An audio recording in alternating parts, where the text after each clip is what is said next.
The country is now grappling with a growing counterfeit crisis that is costing the economy an estimated 800 billion shillings annually. According to a new report by the Anti-Counterfeit Authority, the National Treasury is losing at least 150 billion shillings in tax revenue alone, a figure that points to the scale of complexity of the illicit trade, with the alcohol industry among the hardest hit. Wine is the most counterfeited alcoholic drink, accounting for 50% of all reported cases.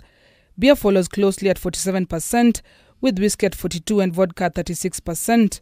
Gin and brandy are less frequently targeted at 23% and 19% respectively. The report also reveals that 69% of Kenyans have unknowingly purchased counterfeit goods, despite 83% claiming to be aware of counterfeit products.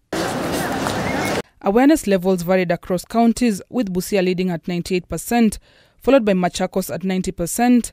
On the lower end, Garissa and Mombasa reported just 66% and 63% awareness respectively.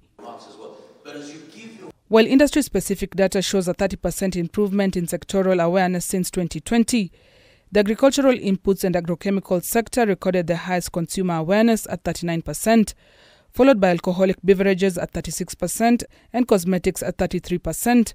Awareness in automotive and textile sectors remain low at 8% and 7%. Marking this year's Anti-Counterfeit Day, stakeholders called for urgent reforms, beginning with capacity building for enforcement agencies.